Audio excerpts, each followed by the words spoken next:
대답할 것을 준비하라. 뭘 대답할 것인가? 라는 것에 대해서 말씀을 나누고자 합니다. 자, 여러분, 친구들이 여러분 교회 다니는 거 알아요? 몰라요? 뭐 알 수도 있고 모를 수도 있겠죠. 뭐 이름에서 교회를 다니는 게 드러날 수도 있는 거고, 아니면 뭐 주일날 약속이 있는데 예배 때문에 못 간 적이 있을 수도 있겠죠. 그래서 어느 날 친구가 그렇게 물을 수 있습니다. 너는 왜 교회 다녀? 왜 예수님을 믿어? 라고 물어볼 수가 있겠죠. 별 의도가 없는 질문일 수 있는데 막상 들으면 마음이 조금 멈출 때가 있습니다. 몸과 마음이 순간 굳어버릴 때가 있습니다. 그러게 내가 왜 믿어왔지? 내가 왜 교회를 다녔지? 라는 생각을 할 때가 있어요. 뭔가 대답을 해야 될 것 같은데 정리가 잘 안 되어 있는 느낌, 그런 말로 설명하기 어려운 그런 것들이 있습니다. 그렇다고 아무 말도 하지 않자니 억지로 신앙을 갖고 있는 것 같고, 뭐 그런 것들 여러분들도 경험해 보신 적이 있었을 겁니다. 베드로전서의 수신자들도 비슷했습니다. 화면을 다음 장을 넘겨주시겠습니까? 베드로전서는 이렇게 요약이 되어 있어요. 성도들의 고난이 주로 주된 주제인데, 이 성도들은 베드로전서에 나오는 이 성도들은 그리스도인이란 이유로 오해를 받고 박해를 받고 핍박을 받고 삶의 자리를 위협받는 그런 사람들이었어요. 그래서 그 어려움에 대해서 이 베드로 사도가 끝까지 믿음을 지키고 버티십시오라고 하는 것이 베드로전서의 내용입니다. 그런 상황에서 베드로 사도는 이렇게 말합니다. 두려워하지 말고 너희 속에 있는 소망에 관한 이유를 묻는 자에게 대답할 것을 준비하라. 오늘 14절, 15절 말씀에 나와 있죠. 우리는 이 질문 앞에 서보려고 합니다. 나는 왜 예수님을 믿는가? 나는 왜 사람들이 두려워하는 것들을 두려워하지 않는가? 라는 그런 질문에 한번 직면해보고자 해요. 직면이란 것은 직접 마주보게 되는 것입니다. 회피하지 않고. 나는 왜 예수님을 믿는가? 환경 때문일까? 부모님 때문일까? 혹은 관성 때문일까?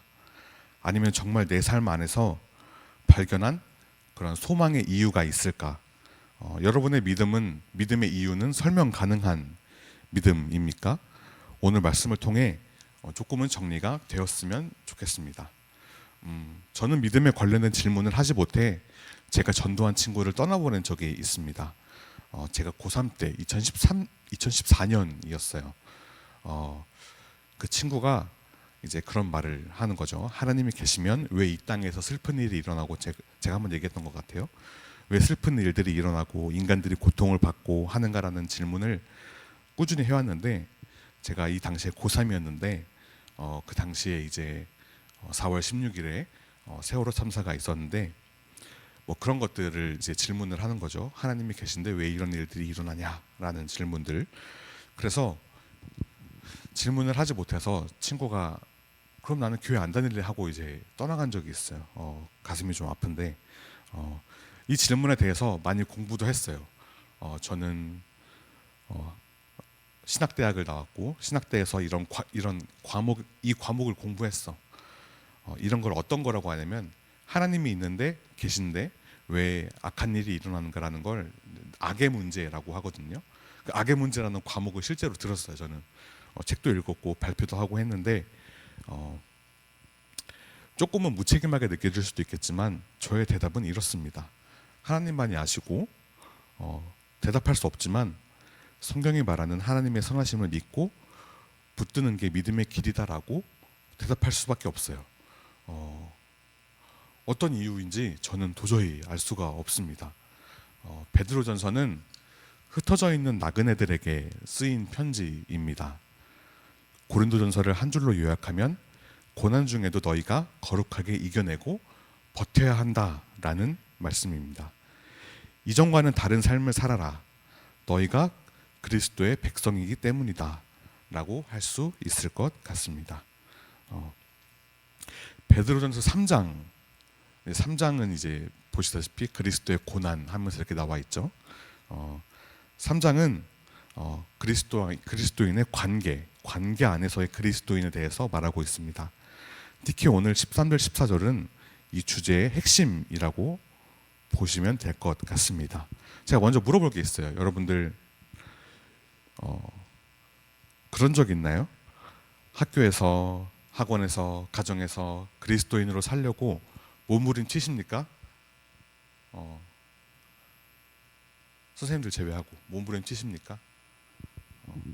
다들 식사기도 안 할 때 하고 그러십니까?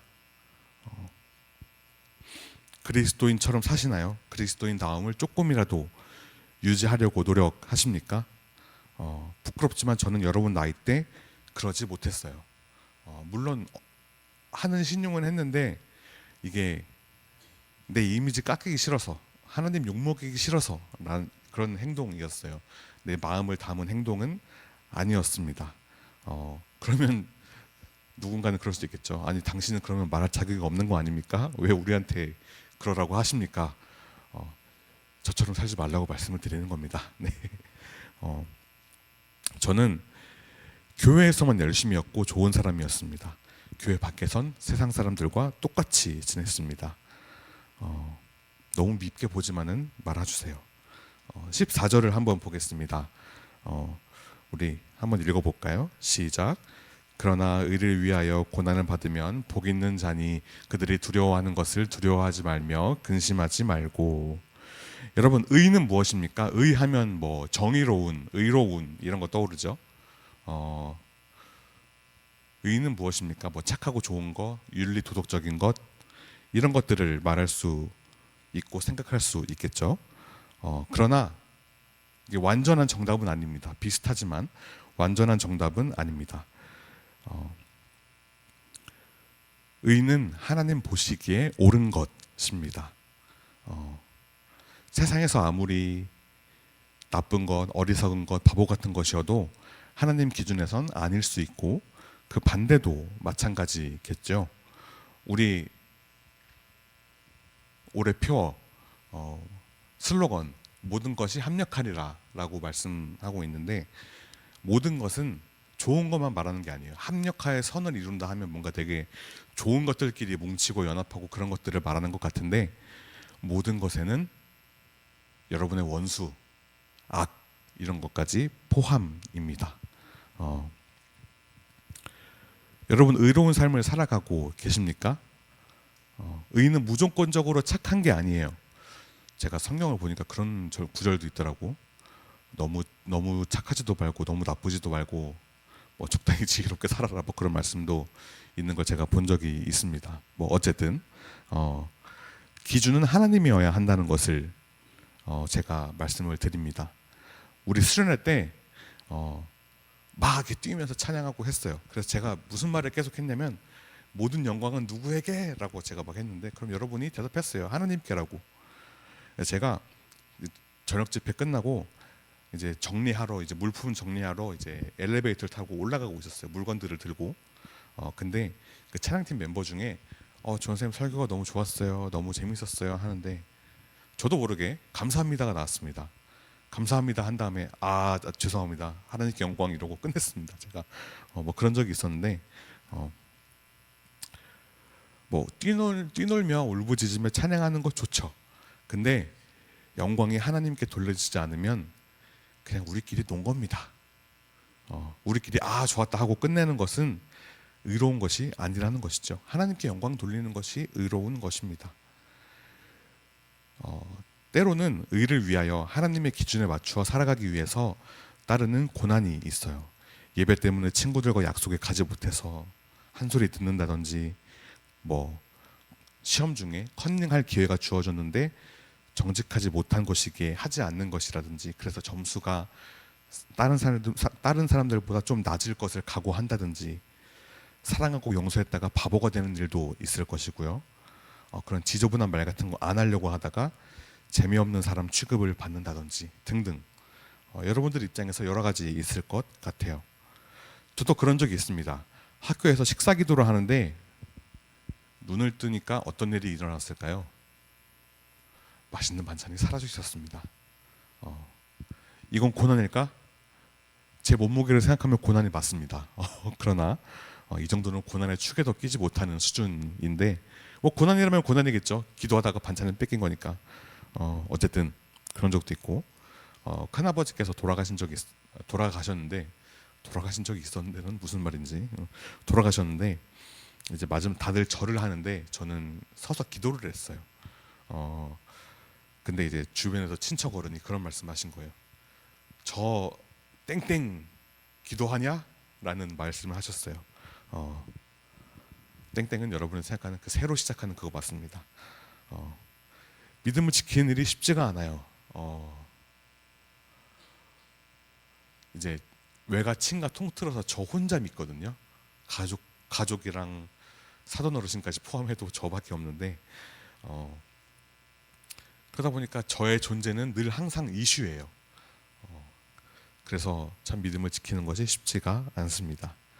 그러나 이런 일이 생김으로써 오는 고난을 두려워하지 마십시오.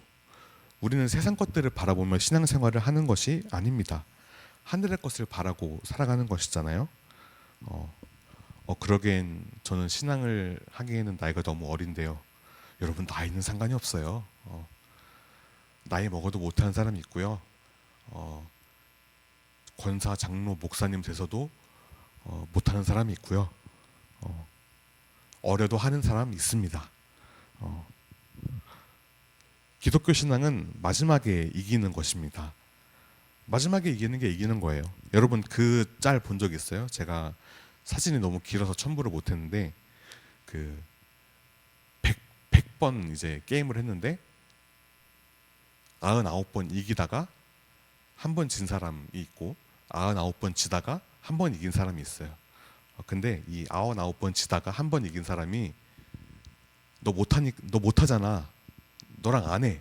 그래서 그 사람이 그 99승 1패인 사람이 야 다시 해 라고 했는데 그 99패 1승 한 사람이 너 못하잖아. 안 해. 그래서 끝나는 장면이 나와요. 뭐 이런 거랑 비슷하다고 볼 수 있을 것 같습니다. 저는 그런 생각을 때때로 하는데 믿는 사람답지 못하면 조금은 자존심이 상하지 않을까라는 생각을 합니다. 제가 전에 있던 교회에서 담임 목사님께서 한 이야기를 썰을 풀어주셨는데 목사님이 어디를 가다가 뭐 전도하는 분이었는지 무당이었는지 기억이 안 나요. 근데 뭐 홍보지를 이제 전달 주려다가 이분은 목사님 같네. 그래서 안 주고 갔대요. 그래서 저는 우스갯소리로 대부분 넘겼지만 저는 그렇게 생각했어요. 다른 사람들이 믿지 않는 사람들이나 혹은 뭐 무당이라든지 그런 사람들이 나를 보고 저 사람은 예수 믿는 사람인가 보네, 목회자인가 보네 라는 걸 못 느끼면 그것도 조금 그것대로 웃기지 않을까 라는 생각을 했어요. 그래서 물론 그것 때문은 아니지만 내 믿음이 성장해야겠다라는 생각을 해본 적이 있습니다. 여러분 만약에 여러분들이 다른 사람들이 여러분 보고 쟤 예수 믿는 사람인 것 같은데 라고 못 느끼면 이거는 조금 자존심이 상하는 부분이에요. 전문 용어로 가오가 살지 않습니다. 어쨌든 그렇다는 거. 자, 14절 중간 부분을 봅시다. 그들이 두려워하는 것을 두려워하지 말라라고 나와 있죠. 그들이 두려워하는 것은 뭘까요? 바로 세상 사람들이 두려워하는 것입니다. 즉 사람의 평가, 손해보는 것, 환경, 권력, 미래에 대한 불안 뭐 이런 것들을 말합니다. 세상은 눈앞의 위험이나 불편을 가장 크게 느끼며 살아갑니다. 하지만 베드로는 말합니다.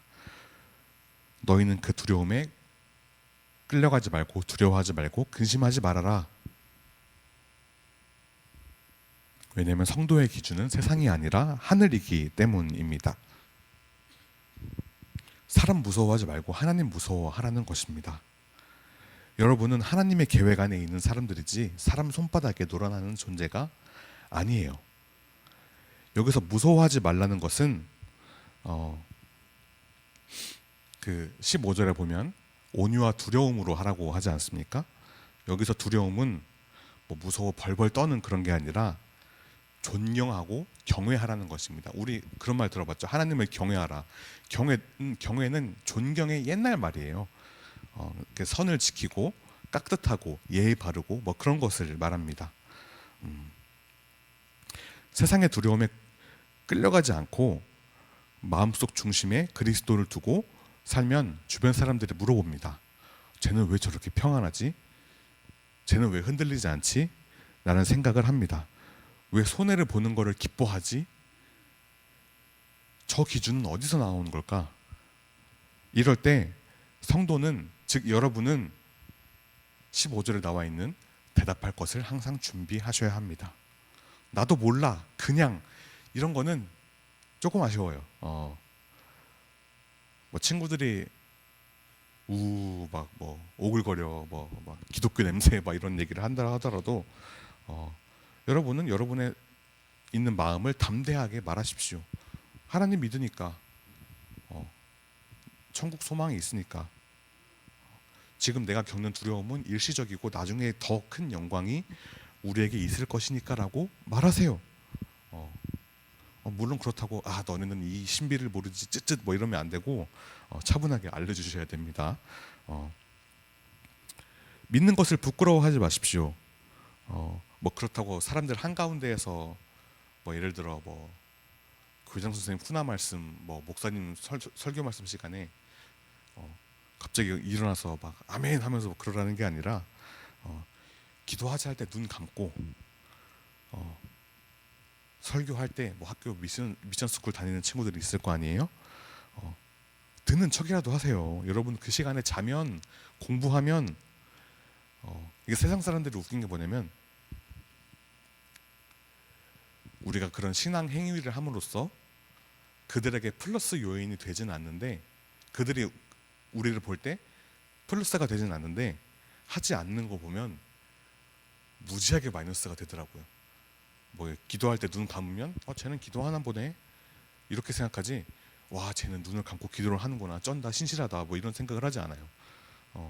근데 기도할 때 눈을 뜨고 있거나 자거나 책상에 엎어져 있거나 딴짓을 하면 야 쟤는 교회 다니는데도 왜 기도 안 하냐 이런 말을 하더라고요. 물론 사람의 평가를 사람의 눈치를 보고 신앙생활을 하라는 게 아니에요. 그런데 해야 할 땐 하라는 것입니다. 여러분 믿는 사람도 똑같아 라는 말을 들으실 겁니까? 제가 중학교 때 아니 고등학교 2학년 때 저를 돌봐주시던 그 중고등부 전사님께서 그만두시면서 저한테 이런 편지를 써주셨어요. 그 내용이 아직도 기억이 나. 동환아 너가 나중에 목사가 된다고 했을 때 사람들이 그 얘기를 듣고 비웃지 않았으면 좋겠다. 야 이동환이 목사가 된다고? 이런 얘기 말고 그래 동환이는 그럴 만한 애였지 이런 사람이 되라고 말씀하셨습니다. 사람의 기준에 맞추라는 게 아닙니다. 하나님의 기준에 맞추어서 하나님의 의로 살아갈 수 있어야 합니다. 그렇기 때문에 여러분들은 믿는 자로서의 프라이드를 지키십시오. 의무를 도리를 다하십시오. 말씀을 정리하겠습니다. 반주를 부탁드립니다. 믿음을 지키는 일은 쉽지 않습니다. 그러기 위해서는 하나님께 정말 생각보다 엄청 이상으로 매달려야 돼요. 그러나 여러분 믿음을 지키고 이 경주를 끝까지 해나갈 때 하나님께서 여러분에게 복 주시고 여러분을 칭찬하실 것입니다. 그리고 여러분이 믿는 이유를 담대하게 대답할 것을 준비하십시오. 세상 사람들이 다 혼란스러워하고 어려워하고 마음이 어려운데 왜 평안한지, 왜 나는 손해를 보는 것을 기뻐하는지, 왜 어려움 가운데에서 나는 웃을 수 있는지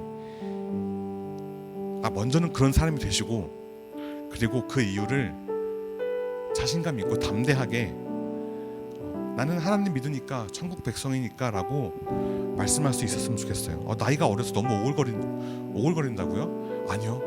하면 여러분 진짜 세상에 감당할 수 없는 사람이 될 거예요. 세상이 여러분을 보고 그리스도에게로 나올 것입니다.